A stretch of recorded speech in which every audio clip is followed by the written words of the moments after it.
말씀은 우리에게 사울의 처음을 소개해주고 있는 말씀입니다. 이스라엘의 첫 번째 왕인 사울을 소개해주고 있는데 그에 대한 묘사가 우리의 눈길을 끄는데요. 성경은 그를 이렇게 소개합니다. 먼저 그의 아버지가 누구였는지를 이야기해주고 있어요. 그의 아버지 기스라고 하는 이는 매우 유력한 사람이었다라고 하는 것입니다. 아주 유력한 사람이다. 그러니까 경제적으로 아주 넉넉했던 사람이다. 혹은 영향력이 있었던 사람이다. 그런데 그랬던 그에게 아들이 있었는데 그가 바로 사울이었다고 하는 거죠. 이제 오늘 이 말씀에서 이 사울을 또 묘사해주고 있는데 그의 소개 역시나 눈에 띄죠. 제일 먼저 그는 아주 준수했다 이렇게 얘기해주고 있습니다. 여기 준수하다, 준수한 소년이었다 그랬는데 이 말을 영어 성경으로 보니까 잘생겼다라고 하는 겁니다. 아주 외모가 출중했다 이렇게 우리가 이해할 수 있죠. 근데 그 외모의 출중함이 또 보통이 아니었던 것 같아요. 오늘 이 성경은 말하기를 그는 그냥 준수했을 뿐만 아니라 그보다 더 준수한 자가 이스라엘에 없었다 이렇게까지 얘기를 해주고 있지 않습니까? 그런데 이 사울이 그렇게 얼굴만 잘생겼냐? 그것도 아닙니다. 체격 또한 좋았다라고 하는 것이 오늘 그에 대한 소개 중에 하나입니다. 체격이 얼마나 좋았으면 그의 키는 다른 이의 어깨보다 더 컸다 이렇게 되어 있지 않습니까? 그러니까 체격이 그만큼 다른 이보다 훨씬 더 좋았다 뭐 이런 뜻이겠죠. 자, 그의 소개가 이 정도라고 한다면 뭐 집안도 좋죠. 그리고 외모 아주 출중하죠. 체격이 뭐 또 대단합니다. 뭐 이 정도면 그는 누가 봐도 딱 봐도 왕의 제목이다라고 그렇게 이야기를 할 수 있을 것 같아요. 누가 봐도 한 나라의 왕으로서 조금도 손색이 없었던 이가 바로 사울이었다라고 하는 거죠. 근데 오늘 우리가 읽은 이 말씀에 이어지는 그 이 부분을 보면은 이 사울은 이렇게 그냥 어떤 겉모습만 왕의 제목다웠던 건 또 아니었던 것을 보게 됩니다. 내면도 참 아름다웠던 사람이 바로 사울이었다라고 하는 거예요. 여러모로 뭐 속까지도 참 아름다웠던 그런 인물이었던 것을 보게 되는데 이제 여러분 내일 읽게 될 본문입니다. 이제 그 연결해서 우리가 좀 보면 여러분 거기에 오늘 이 상황이 어떤 상황인지는 이야기해주고 있죠.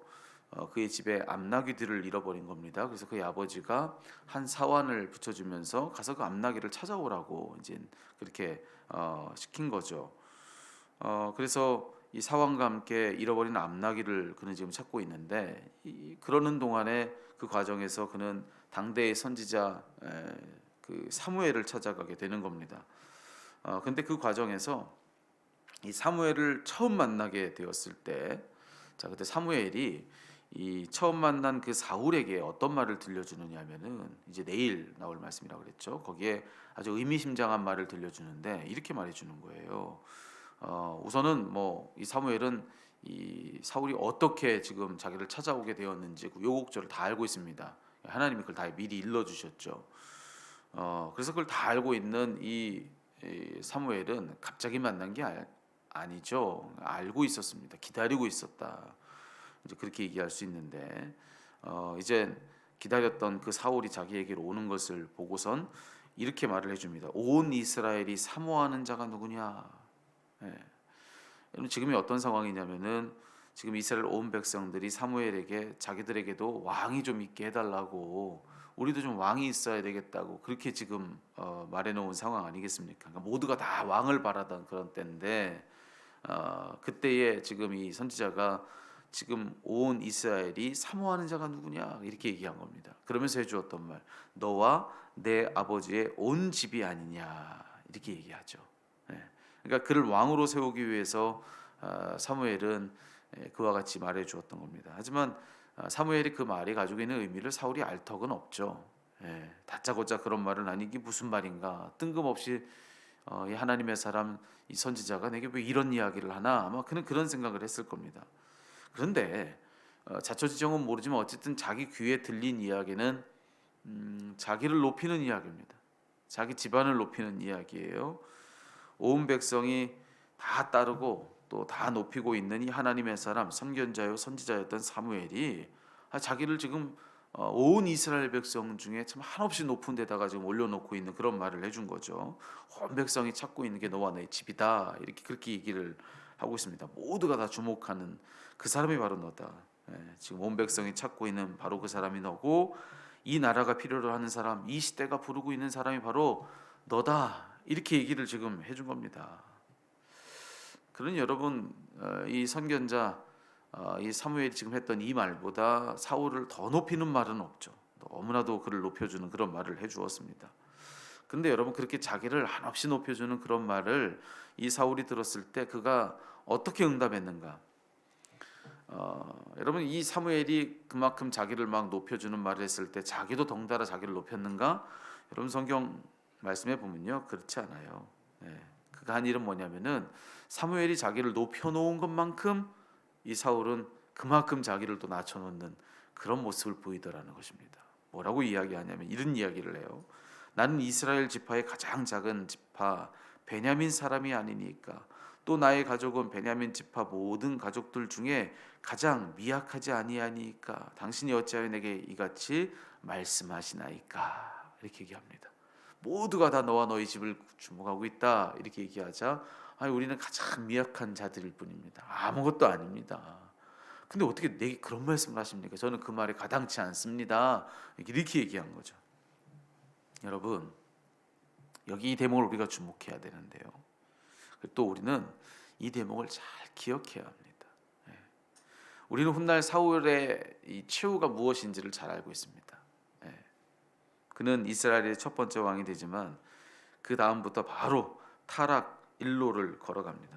하나님과 사람 앞에서 전혀 신의가 없던 그가 바로 사울이었던 거 우리가 잘 알고 있죠. 그는 그저 이기심이 많았고 욕망에 눈이 멀었던 그런 인생을 살아가게 된다는 것을 우리는 알게 됩니다. 아주 고집불통, 아주 부정적인 온갖 수식어를 다 가진 인생이 바로 훗날 사울이었다는 것을 우리가 너무나도 잘 알죠. 그리고 결국 그는 비참한 최후를 맞이하게 됩니다. 정말 그의 온 일가가 다 하나님 앞에 범죄함으로써 실로 참 비참한 최후를 맞이하게 되죠. 근데 여러분 우리가 반드시 기억하고 또 기억해야 될 것은 뭐냐면은 그랬던 그도 처음에는 이처럼 아름다웠다는 것입니다. 이게 우리가 정말로 놓치지 말아야 될 사실이에요. 우리가 사울의 최후 다 알아요. 근데 그렇게 참 비참한 인생을 살아가고 참 추악한 인생을 살아갔던 이 사울도요 처음에는 이렇게 빛나고 이렇게 아름다웠다는 겁니다.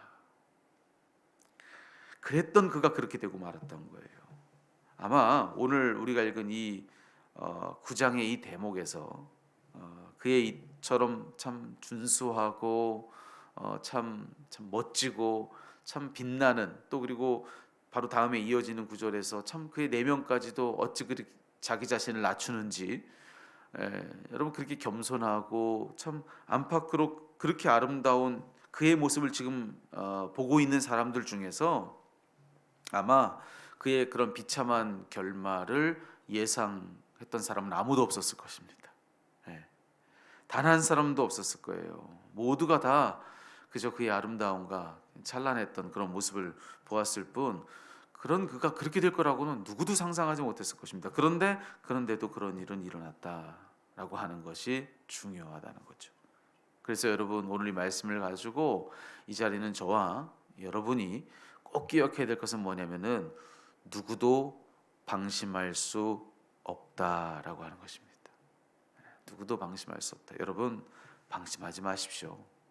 절대로 우리 방심하면 안 돼요. 사울의 이야기는 얼마든지 우리들의 이야기가 될 수 있다는 사실을 우리는 반드시 기억해야 합니다.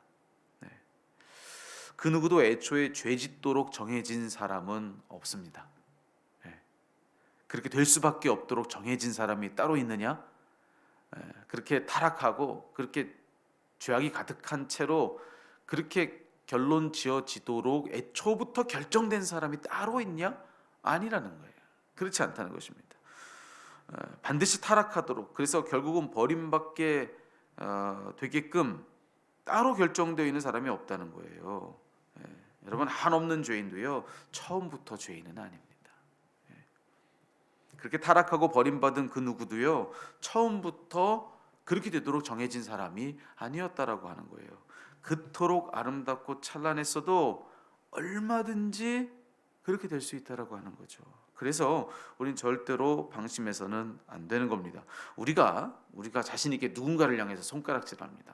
저것 좀 보라고, 저게 맞냐고, 어떻게 그럴 수가 있느냐고, 아니 어떻게 저럴 수가 있지? 우리 그렇게 손가락질해요. 근데 우리가 손가락질하는 그 사람도요 처음부터 그랬던 건 아닙니다. 그도 우리처럼 누군가 다른 사람을 향해서 마치 나는 절대로 그런 일이 없다는 듯이 어떻게 저럴 수가 있느냐고, 저게 말이 되냐고. 여러분, 우리가 손가락질하는 그 사람도 처음에는 다른 누군가를 향해서 나는 절대로 그런 일이 없는 사람인 것처럼 그렇게 손가락질하던 사람일 수도 있어요. 저게 말이 되냐고, 어떻게 그럴 수가 있느냐고. 그래서 여러분, 우리는 실로 이 사실 앞에 두렵고 떨리는 마음으로 서야 합니다. 오늘 제가 이렇게 이야기하는 이 말씀을 들으면서 여러분, 내 자신도 그럴 수 있다라고 하는 그런 생각이 들기보다 맞아, 누가 그랬지라고 하는 생각이 먼저 여러분 속에 든다면, 그러면 여러분이 바로 그렇게 될 수 있는 사람 중에 한 사람입니다. 여러분도 그렇습니다. 그리고 이 말씀을 전하고 있는 저도 그렇습니다. 우리는 얼마든지 오늘 이 본문의 이 사울의 이야기의 또 다른 주인공일 수 있다. 죄 지을 수 있는 기회가 충분히 주어지지 않았기 때문에, 그래서 아직은 이런 겁니다. 그만한 힘이 주어졌으면 나도 그런 죄인 되지 못하는 법이 없는 거예요. 얼마든지 그만큼 경제력이 주어지거나, 그만큼 권력이 주어지거나, 그만큼 어떤 힘이 주어지거나, 여러분 똑같이 그렇게 죄 지을 수 있는 가능성이 내게 주어진다고 했을 때 더 많은 힘이 주어지면요 나도 그리 되지 못하리란 법이 아무도 없다는 거예요. 그래서 여러분, 오늘 이 말씀에서 우리는 우리를 봐야 됩니다. 나를 봐야 되는 거예요. 여러분, 누구도 이와 같을 수 있다라고 하는 거 기억하시고, 오늘 이 말씀 속에서 두렵고 떨리는 마음으로 하나님과 앞과 또 사람들 앞에서 내 자신을 잘 지켜야 된다는 사실을 늘 기억하면서 오늘 이 말씀을 우리 속으로 꼭 기억해 두는 그런 우리 모두가 되었으면 좋겠습니다. 사울, 여러분 누구나 다 사울에 대해서 좋게 얘기하지 않죠. 하지만 그도 너무나도 아름다웠고 너무나도 찬란했다는 것, 여러분 안팎으로 정말 모자람이 없는 사람이었다는 것, 그 누구와 비교해도 손색이 없는 참 대단한 사람이었고, 신앙적으로 여러모로 처음에는 이토록 정말 모두의 주목을 끄는 사람이었다는 것. 여러분, 그렇지만 여러분, 그렇다고 해서 여러분 그의 마지막까지 아름다웠던 것은 아닙니다. 늘 조심하고 늘 주의하고 우리는 두렵고 떨리는 마음으로 오늘 우리 자신을 살펴야 될 이유가 바로 여기에 있는 것이죠. 우리도 그럴 수 있음을 기억하고 오늘 하루, 주어진 하루 한날을 그렇게 잘 돌볼 수 있는 저와 여러분 우리 모두가 다 되기를 간절히 소망합니다.